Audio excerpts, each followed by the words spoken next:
Beauty ಸ್ಕಿನ್ಗೂ ಕೂಡ ತುಂಬ help ಅಂತ ಹೇಳ್ತಾರೆ. ಆಮೇಲೆ ಹೇರ್ಗೆ ಆ್ಯಕ್ಚುಲಿ ಹೇರ್ ಪ್ಯಾಕ್ ಮಾಡ್ಕೋತಾರೆ.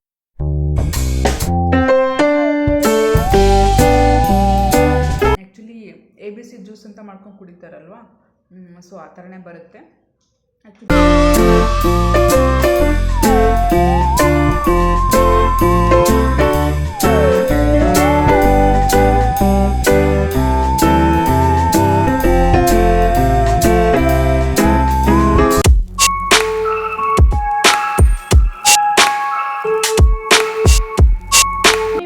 Welcome back to the channel. ಇವತ್ತು ಮಾರ್ನಿಂಗ್ ಎದ್ಬಿಟ್ಟು ನಾನು ಬೀಟ್ರೂಟ್ ಪಲ್ಯ ಮಾಡಿದ್ದೀನಿ. ಸೊ ಬೀಟ್ರೂಟ್ ಪಲ್ಯ ಕಾಂಬಿನೇಷನ್ ಆಗಿ ಚಪಾತಿ ಮಾಡ್ತಾ ಇರೋದು. ಸೊ ಚಪಾತಿ ಮಾತ್ರ ತುಂಬ ಚೆನ್ನಾಗಿ ಬರ್ತಾ ಇದ್ದಾವೆ. ಸೊ ನೋಡ್ಬೋದು ನೀವು, ತುಂಬಾ ಒಂಥರ ಉಬ್ಬಿ ಎಲ್ಲ ಬರ್ತಾ ಇತ್ತು. ಸೊ ಬೀಟ್ರೂಟ್ ಪಲ್ಯನೂ ಸಖತ್ ಕಾಂಬಿನೇಷನ್ನು ಈ ಒಂದು ಚಪಾತಿಗೆ. ಸೊ ಪಲ್ಯ ಮಾಡೋದು ಯಾವ ಥರ ಅಂದ್ಬಿಟ್ಟು ನಾನು ರೆಸಿಪಿನ ಶೇರ್ ಮಾಡೋಕ್ಕೆ ಹೋಗಲಿಲ್ಲ. ಆಲ್ರೆಡಿ ಸುಮಾರು ಬ್ಲಾಗಲ್ಲಿ ನಾನು ಶೇರ್ ಮಾಡಿದ್ದೀನಿ. ಅದನ್ನೇ ರಿಪೀಟ್ ಮಾಡಿದರೆ ನಿಮಗೂ ಅಷ್ಟು ಇಷ್ಟ ಅನಿಸಲ್ಲ. ಸೊ ಹಾಗಾಗಿ ಏನಾದರೂ ಒಂದು ಕಂಟೆಂಟ್ ಒಂದಿಗೆ ನಿಮ್ಮ ಜೊತೆ ಬರೋಣ ಅಂತ ಅನಿಸ್ತು. ನಾವೆಲ್ಲ ಬ್ಲಾಗು ಅಂದ್ಬಿಟ್ಟು ಮಾರ್ನಿಂಗಿಂದ ಈವ್ನಿಂಗ್ವರೆಗೂ ನಮ್ಮ ಒಂದು ಡೈಲಿ ರೊಟೀನಲ್ಲಿ ಏನಾಗುತ್ತೋ ಅದನ್ನು ಒಂದು ಶೇರ್ ಮಾಡೋದಕ್ಕೆ ಈ ಬ್ಲಾಗನ್ನು ನಾವು ಮಾಡ್ತಾ ಇರ್ತೀವಿ. ಬಟ್ ಎಲ್ಲರೂ ಮನೇಲೂ ಮಾಡೋದನ್ನೇ ನೀವೇನು ಸಪ್ರೇಟಾಗಿ ಮಾಡ್ತೀರಾ ಅಂತ ಕೆಲವೊಬ್ಬರು ಕೂಡ ಕೇಳ್ತಾರೆ. ಇಲ್ಲ, ನೀವೆಲ್ಲರೂ ಮಾಡೋ ಅಂಥದ್ದೇ ನಾವು ಮಾಡ್ತೀವಿ ಅಷ್ಟೇ. ಸೊ ನಾವು ಬ್ಲಾಗ್ ಮುಖಾಂತರ ಅದನ್ನು ಈ ಥರ ಪಬ್ಲಿಷ್ ಆಗಲಿ ಪಬ್ಲಿಕಲ್ಲಿ ಶೇರ್ ಮಾಡ್ಕೋತೀವಿ, ನೀವು ಮಾಡೋದಿಲ್ಲ. ಸೊ ಅದನ್ನೇ ನಾವು ಮಾಡ್ತಾ ನಮಗೊಂದು ಹ್ಯಾಬಿಟ್ ಆಗಿಬಿಟ್ಟಿರುತ್ತೆ ಅದು. ಸೊ ಹಾಗಾಗಿ ನಾವೇನು ಮಾಡೋದು ಅಂತಂದರೆ, ಸೊ ಈ ಥರ ಒಂದು ನಮ್ಮ ಒಂದು ಬ್ಲಾಗು ಡೈಲಿ ರೂಟೀನನ್ನು ನೋಡೋರು ತುಂಬ ಜನ ಇಷ್ಟಪಡ್ತಾರೆ. ಡೈಲಿ ರೂಟೀನ್ ಹಾಕಿ ಮೇಡಮ್ ನಿಮ್ಮದು ಅಂತ ಕೇಳೋರು ಇರ್ತಾರೆ. ಸೊ ಅವ್ರಿಗೋಸ್ಕರ ಅಂತಲೇ ನಾವು ಮಾಡಲೇಬೇಕಾಗುತ್ತೆ. ಹಾಗೆಯೇ ನನಗೂ ಕೂಡ ಪರ್ಸ್ನಲ್ ಆಗಿ ಈ ಥರ ಬ್ಲಾಗ್ ಮಾಡೋದು ತುಂಬ ಇಷ್ಟ. ನಾನು ಮೊದಲಿಂದನೂ ಏನಾದರೂ ಈ ಥರ ಒಂದು ಆಪ್ಷನ್ ಇದ್ದರೆ ಮಾಡ್ಬೋದಿತ್ತಲ್ಲ ಅಂತ ಅನ್ಕೋತಾ ಇದ್ದೆ. ಬಟ್ ಯೂಟ್ಯೂಬ್ ಮಾಡೋವಾಗ ನನಗೆ ಗೊತ್ತಿರಲಿಲ್ಲ ಮೊದಲು. ಸೊ ಆಮೇಲೆ ಇತ್ತೀಚೆಗೆ ನನಗೆ ಗೊತ್ತಾಗಿದ್ದು, ಯೂಟ್ಯೂಬಲ್ಲೂ ಕೂಡ ನಮ್ಮ ಒಂದು ಡೈಲಿ ರೂಟೀನನ್ನು ಈ ಥರ ಶೇರ್ ಮಾಡ್ಕೋತಾರೆ. ಅದು ಹೇಗೆ ಏನು ಅಂತ ಸ್ವಲ್ಪ ನಾನು ರಿಸರ್ಚ್ ಮಾಡಿದೆ. ಸೊ ಆವಾಗ ನನಗೆ ಗೊತ್ತಾಯಿತು ಯಾವ ಥರ ಮಾಡೋದು ಏನು ಅಂದ್ಬಿಟ್ಟು. ಸೊ ನಾನು ಯಾಕೆ ಶೇರ್ ಮಾಡಬಾರ್ದು ನನ್ನ ಒಂದು ಡೈಲಿ ರೂಟೀನನ್ನು.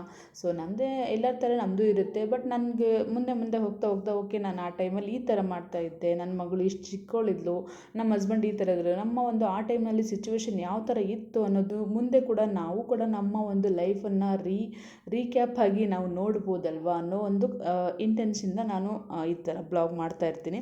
ತುಂಬ ಜನ ಹೇಳ್ತಿರ್ತಾರೆ, ಏನು ಅದನ್ನೆಲ್ಲ ಹಾಕ್ತಿರ್ತೀರಿ, ಮಾಡೋಕ್ಕೆ ಕೆಲಸ ಇಲ್ವಾ ನಿಮಗೆ, ಅದೆಲ್ಲ ಮಾಡಬೇಕಾ, ಹೀಗೆ ಹಾಗೆ ಅಂತ. ಸೊ ನಮ್ಮ ಇಂಟ್ರೆಸ್ಟ್ ಅದು, ಅವರವರ ಒಂದು ಇಂಟ್ರೆಸ್ಟು.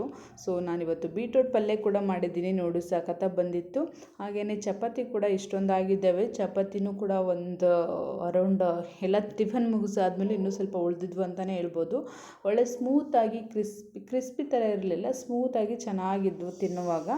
ಸೊ ಅದ್ರ ಜೊತೆಗೆ ನಾನಿವತ್ತು ಬೀಟ್ರೋಟ್ ಎಲ್ಲ ಇತ್ತಲ್ಲ ಜಾಸ್ತಿ ಆಗಿತ್ತು, ಬೀಟ್ರೋಟನ್ನು ಸ್ವಲ್ಪ ತುರಿದ್ಬಿಟ್ಟು ಜೊತೆ ಕ್ಯಾರೆಟು ಕೂಡ ಆ್ಯಡ್ ಮಾಡಿ ಸೊ ಬೀಟ್ರೋಟ್ ಜ್ಯೂಸ್ ಮಾಡ್ಕೊಳ್ಳೋಣ ಅಂದ್ಬಿಟ್ಟು ಸೊ ಇವತ್ತು ಬೀಟ್ರೋಟ್ ಜ್ಯೂಸ್ ಮಾಡ್ಕೋತಾ ಇದ್ದೀನಿ.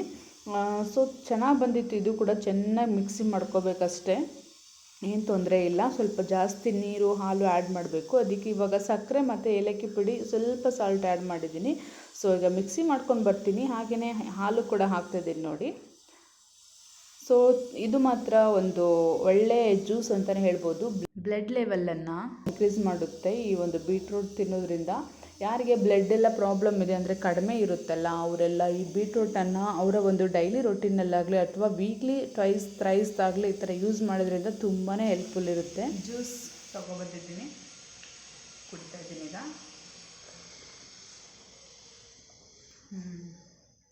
ಎಕ್ಸ್ಟ್ರಾ ಆರ್ಡಿನರಿ ಅಂತ ಹೇಳ್ಬೋದು. ಆ್ಯಕ್ಚುಲಿ ABC ಜ್ಯೂಸ್ ಅಂತ ಮಾಡ್ಕೊಂಡು ಕುಡಿತಾರಲ್ವ, ಸೊ ಆ ಥರನೇ ಬರುತ್ತೆ. ಆ್ಯಕ್ಚುಲಿ ಇದು beetroot juice, beetroot and carrot ಎರಡೂ ಕೂಡ ಮಿಕ್ಸ್ ಮಾಡಿದ್ದೀನಿ. ಇದು ಮಾತ್ರ ಹೆಲ್ತಿಗೆ ತುಂಬಾ ಬೆನಿಫಿಟ್ ಇದೆ ಅಂತ ಹೇಳ್ಬೋದು.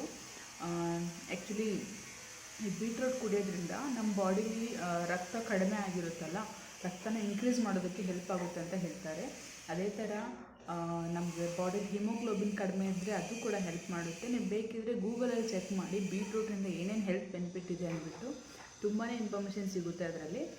ತುಂಬ ಜನ ನಾನು ನೋಡಿರೋದು ಒಂದಿಬ್ಬರು ನೋಡಿದ್ದೆ, ಅವರು ಆ್ಯಕ್ಚುಲಿ ಬೀಟ್ರೂಟ್ ಪಲ್ಯದ ಅಂದರೆ ಪಲ್ಯ ಎಲ್ಲ ಮಾಡಿದಾಗ ಬೀಟ್ರೂಟ್ ಪಲ್ಯದು ಲಾಸ್ಟಲ್ಲಿ ಉಳಿದಿರುತ್ತಲ್ವ ಅದಕ್ಕೆ ನೀರು ಹಾಕೊಂಡ್ಬಿಟ್ಟು ಕುಡಿತಾರೆ. ವೇಸ್ಟ್ ಮಾಡಬಾರ್ದು, ಅಷ್ಟು ಹೆಲ್ತ್ ಬೆನಿಫಿಟ್ ಅಂತ ಹೇಳ್ಬೋದು ಇದು.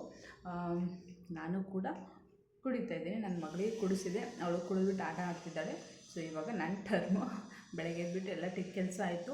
ಸೊ ಒಂದು ರೌಂಡ್ ಎಲ್ಲ ಕ್ಲೀನ್ ಮಾಡಿಕೊಂಡು ಇವಾಗ ಕೂತಿದ್ದೀನಿ. ಹಾಗೆಯೇ ನಿಮ್ಮ ಜೊತೆಗೆ ಇದನ್ನು ಶೇರ್ ಮಾಡ್ಕೊಳ್ಳೋಣ ಅಂತ ಅನ್ನಿಸ್ತು ಮಾಡ್ತಾಯಿದ್ದೀನಿ. ಆಮೇಲೆ ಬ್ಯೂಟಿ ಸ್ಕಿನ್ಗೂ ಕೂಡ ತುಂಬ ಹೆಲ್ಪ್ ಅಂತ ಹೇಳ್ತಾರೆ. ಆಮೇಲೆ ಹೇರ್ಗೆ ಆ್ಯಕ್ಚುಲಿ ಹೇರ್ ಪ್ಯಾಕ್ ಮಾಡ್ಕೋತಾರೆ ಗೊತ್ತಾ, ಕೆಲವೊಬ್ರು ಗೊತ್ತಿರುತ್ತೆ. ಮೆಹಂದಿ ತೊಗೊಂಬಿಟ್ಟು ಹೇರ್ ಪ್ಯಾಕ್ ಮಾಡ್ಕೋತಾರಲ್ವ, ಅದಕ್ಕೂ ಕೂಡ ಈ ಬೀಟ್ರೂಟ್ ರಸನ ಹಾಕ್ಬಿಟ್ಟು ತಲೆಗೆ ಹಚ್ಕೋತಾರೆ. ಹೇರ್ ಕಲರಿಗೂ ಕೂಡ ಒಳ್ಳೆ ರಿಸಲ್ಟ್ ಸಿಗುತ್ತೆ ಅಂತ ಹೇಳ್ಬೋದು. ಬಟ್ ನನಗೆ ಅಷ್ಟು ಇಷ್ಟ ಇಲ್ಲ ಹೇರ್ ಕಲರಿಂಗು, ಒಂಥರ ಗ್ರೇ ಕಲರೆಲ್ಲ ಮಾಡ್ಕೊಳಕ್ಕೆ. ನನಗೆ ಬ್ಲ್ಯಾಕ್ ಕಲರ್ ಇಷ್ಟ. ಸೊ ಹಾಗಾಗಿ ನಾನು ಟ್ರೈ ಮಾಡೋಕ್ಕೆ ಹೋಗಿಲ್ಲ ಅದನ್ನೆಲ್ಲ. ಬಟ್ ನಾನು ನಮ್ಮ ಹತ್ರ ಮಾಡಿರೋದನ್ನು ನೋಡಿದ್ದೀನಿ, ತುಂಬ ಚೆನ್ನಾಗಿದೆ, ಒಳ್ಳೆ ಹೆಲ್ತ್ ಬೆನಿಫಿಟ್ಟು, ಮಕ್ಳಿಗೂ ಕೂಡ ತುಂಬಾ ಒಳ್ಳೆಯದಿದು. ಸೊ ನಿಮ್ಮ ಮನೇಲಿ ನನ್ನ ಆ್ಯಕ್ಚುಲಿ ಮಾರ್ನಿಂಗು ಬೀಟ್ರೂಟ್ ಜಾಸ್ತಿ ಆಗಿಬಿಡ್ತು ಪಲ್ಯ ಮಾಡುವಾಗ. ಸೊ ಮಾರ್ನಿಂಗು ಚಪಾತಿ ಮತ್ತು ಬೀಟ್ರೂಟ್ ಪಲ್ಯ ಮಾಡಿದ್ನಲ್ಲ, ಜಾಸ್ತಿ ಅನ್ನಿಸ್ತು. ಸೊ ಹಾಗಾಗಿ ನಾನು ಸ್ವಲ್ಪ ತಗೊಬಿಟ್ಟು ಮಿಕ್ಸಿಲಿಟ್ಟಿದ್ದೆ ಜ್ಯೂಸ್ ಮಾಡೋಣ ಅಂದ್ಬಿಟ್ಟು. ಸೊ ಅದನ್ನೇ ಇವಾಗ ಕುಡಿತಾ ಇರೋದು. ನಿಮ್ಮ ಮನೇಲಿ ಮಕ್ಕಳು ಮತ್ತು ದೊಡ್ಡವರು, ಏಜ್ ಆದವರೆಲ್ಲರಿಗೂ ಈ ಥರ ಇದ್ದರೆ ಮಾಡಿಬಿಟ್ಟು ಕೊಡಿ, ತುಂಬಾ ಚೆನ್ನಾಗಿರುತ್ತೆ ಅಂತ ಹೇಳಕ್ಕೆ ಇಷ್ಟಪಡ್ತೀನಿ.